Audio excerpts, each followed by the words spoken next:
نماز ظہر کے بعد جو عورت قرآن پاک کی یہ سورت پڑھتی ہے وہ عورت دنیا میں ہی جنتی کہلائے گی۔ بسم اللہ الرحمن الرحیم۔ پاک ہے وہ ذات جس نے انسان کو ایک خاص مقصد کے لیے پیدا فرما کر اس مقصد کی بجا آوری کے لیے انبیاء کرام اور رسل اعظام کو مبعوث فرمایا، سب سے آخر میں حضور اکرم صلی اللہ علیہ وسلم کو مبعوث فرمایا اور آپ صلی اللہ علیہ وسلم پر قرآن مجید کو نازل فرمایا۔ قرآن پاک وہ کتاب ہدایت ہے جو تقریباً 1450 سال سے ہدایت کا نور بانٹ رہی ہے۔ برکت گمراہ انسان کو ہدایت اور ہدایت یافتہ یعنی مسلمان کے ایمان میں زیادتی کا سبب۔ اسی بات کی طرف اشارہ فرماتے ہوئے اللہ تعالیٰ نے قرآن مجید میں ارشاد فرمایا، اور جب ان پر اس کی آیتیں پڑھی جائیں ان کا ایمان ترقی پائے۔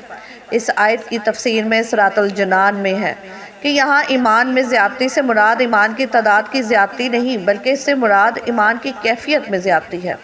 حضرت عبداللہ بن مسعود سے روایت ہے کہ رسول اللہ صلی اللہ علیہ وسلم نے ارشاد فرمایا، جس نے اللہ کی کتاب سے ایک حرف پڑھا اس کے لیے اس کے بدلے میں ایک نیکی ہے، اور یہ نیکی 10 نیکیوں کے برابر ہے۔ میں یہ نہیں کہتا کہ علم ایک حرف ہے بلکہ الف ایک حرف ہے، لام ایک حرف ہے اور میم ایک حرف ہے۔ حضرت ابو ہریرہ رضی اللہ عنہ سے روایت ہے کہ نبی کریم صلی اللہ علیہ وسلم نے فرمایا کہ اللہ تعالیٰ کسی چیز کو ایسے پیار اور محبت سے نہیں سنتا جتنا کہ وہ اس نبی کی آواز کو جو خوش و لہانی کے ساتھ قرآن پڑھے۔ حضرت ابو ہریرہ رضی اللہ عنہ سے روایت ہے کہ رسول اللہ صلی اللہ علیہ وسلم نے فرمایا کہ اللہ تعالیٰ کسی چیز پر اتنا اجر نہیں فرماتے جتنا کہ نبی کی خوش و لہانی اور بلند آواز سے قرآن مجید پڑھنے پر عطا فرماتے ہیں۔ عبداللہ بن بریدہ اپنے والد سے روایت کرتے ہوئے فرماتے ہیں کہ رسول اللہ صلی اللہ علیہ وسلم نے فرمایا کہ حضرت عبداللہ بن قیس رضی اللہ عنہ یا حضرت عشری رضی اللہ عنہ کو آل داؤد کی خوش و لہانی سے حصہ عطا فرمایا گیا ہے۔ حضرت ابو موسیٰ سے روایت ہے کہ رسول اللہ صلی اللہ علیہ وسلم نے حضرت ابو موسیٰ رضی اللہ عنہ سے فرمایا کہ اگر تم مجھے گزشتہ رات دیکھتے جب میں تمہارا قرآن مجید سن رہا تھا، یقیناً تمہیں آل داؤد کی خوش و لہانی سے حصہ ملا ہے۔ حضرت برا فرماتے ہیں کہ ایک آدمی سورۃ الکہف پڑھ رہا تھا کہ اس کے گھر میں ایک جانور تھا۔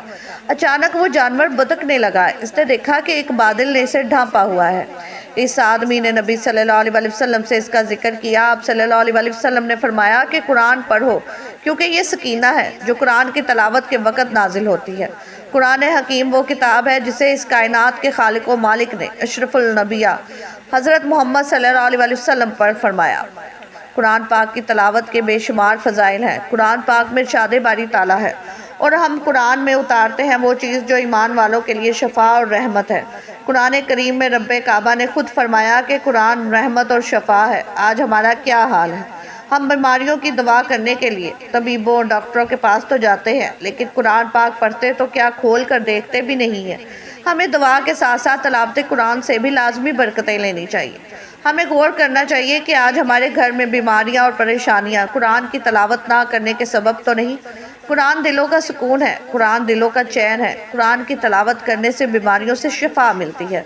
نیز احادیث مبارکہ میں بھی قرآن کی تلاوت کے بے شمار فضائل ذکر کیے گئے، جیسا کہ ایک حدیث مبارکہ ہے، نبی کریم صلی اللہ علیہ وسلم نے ارشاد فرمایا، قرآن کریم کی تلاوت اور اللہ تعالیٰ کے ذکر کا اہتمام کیا کرو۔ اس عمل سے آسمانوں میں تمہارا ذکر ہوگا اور یہ عمل زمین میں تمہارے لیے ہدایت کا نور ہوگا۔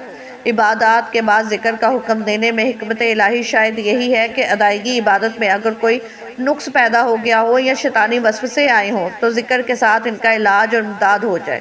علاوہ اسے انسان کو توجہ دلاتا ہے کہ مسلسل ذکر و عبادت کے ذریعے سے اللہ تعالیٰ کے ساتھ ہمہ وقت رابطہ مطلوب ہے۔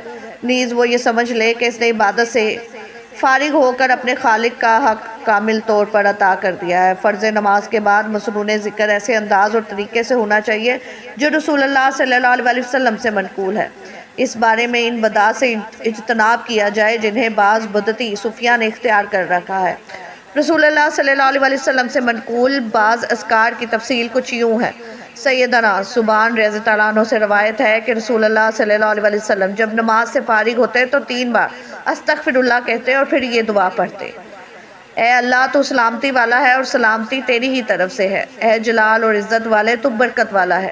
سیدنا ابو ذر رضی اللہ عنہ سے روایت ہے کہ رسول اللہ صلی اللہ علیہ وسلم نے ارشاد فرمایا، جس شخص نے فجر کی نماز سے پہلے سلام پھیرنے کے بعد اسی حالت میں بیٹھے بیٹھے اور دنیاوی کلام کیے بغیر درج ذیل کلمات 10 مرتبہ پڑھے، اس کے لیے 10 نیکیاں لکھی جائیں گی، اس کے 10 گناہ مٹا دیے جائیں گے اور 10 درجے بلند ہو جائیں گے۔ اس کا سارا دن ہر قسم کی پریشانی سے محفوظ ہوگا، وہ شخص شیطان سے مامون ہوگا، شرک کے سوا کوئی گناہ اس کے قریب تک نہ پھٹکے گا۔ کلمات یہ ہیں۔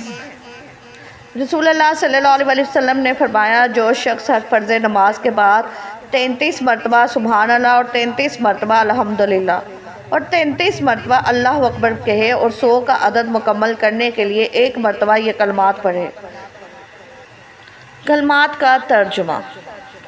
ایک اللہ کے سوا کوئی حقیقی معبود نہیں ہے، اس کا کوئی شریک نہیں، ملک اسی کا ہے اور تاریخ بھی اسی کے لیے، اور وہی ہر چیز پر خوب قادر ہے۔ تو اگر اس کے سمندر کی جھاگ کے برابر بھی ہوں گے تو معاف کر دیے جائیں گے۔ پھر آیت الکرسی، سورۃ الاخلاص، سورۃ الفلق، سورۃ الناس پڑھے۔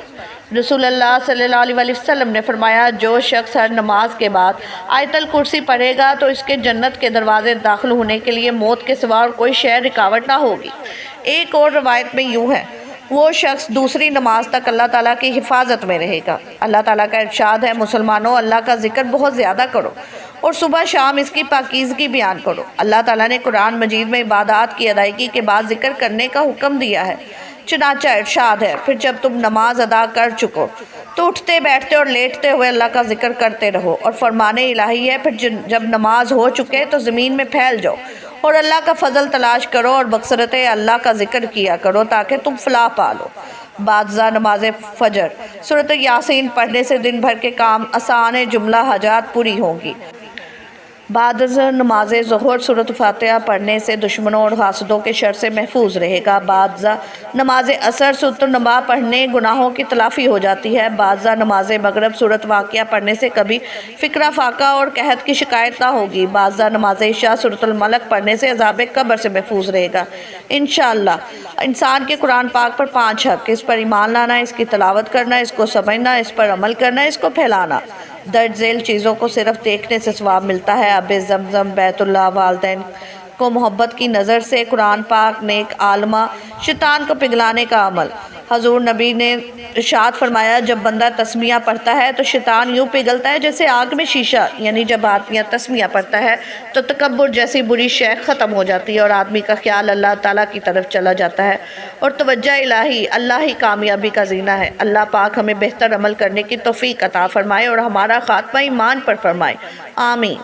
ناظرین، کمنٹ باکس میں اللہ تعالیٰ کے 99 ناموں میں سے ایک نام ضرور ٹائپ کریں۔ شکریہ۔